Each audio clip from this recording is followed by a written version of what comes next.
Alright, hey everyone. This is episode 2 for Dr. Strangelove's CMN 3165 Media Industries course.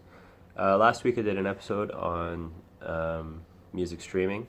This week I'm gonna try and, well, it's actually gonna be similar, but it's gonna be even more economic in a sense. So I found an article here on hypebot.com. And it says, it's called Music Industry Has Upper Hand as Spotify Faces Soaring Interest Rates and Stock Discounts. So I'll read you the intro.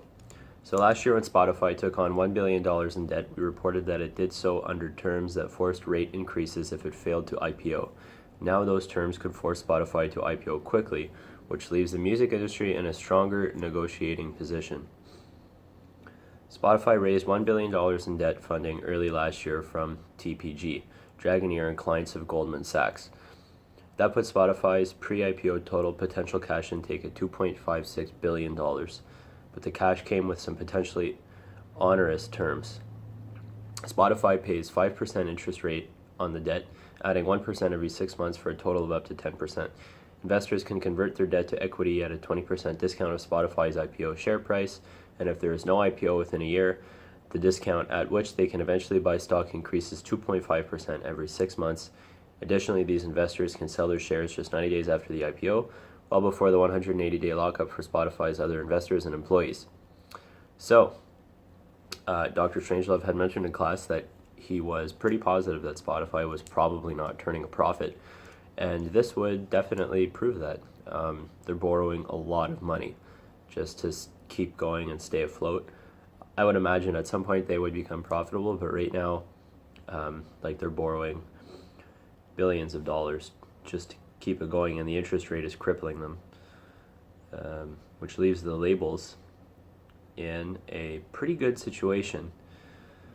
But apparently Spotify has been preparing to IPO for months, hiring experienced financial staffers and otherwise getting their businesses in order. But there are two major factors that could easily get in the way of a successful IPO. First, Spotify has been locked in difficult negotiations with the major labels for a month. Most analysts believe that Spotify shouldn't and won't IPO unless these deals are completed. That leaves a music streamer in a tough spot. No deal means no IPO, and a bad deal will stifle investor interest. This looming deadline leaves the music industry in a very strong position to negotiate better terms with Spotify. The second hurdle that Spotify faces could be market volatility. The Dow hit a new record this week, and the economy is humming along nicely. But with the Trump presidency comes many unknowns and the real risk that his actions elsewhere could create market uncertainty. Therefore, 2017 is a crucial year for Spotify.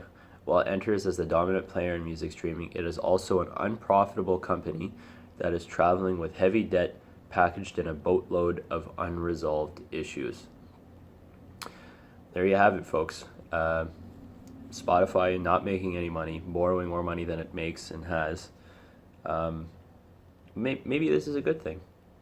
Maybe the music industry can negotiate.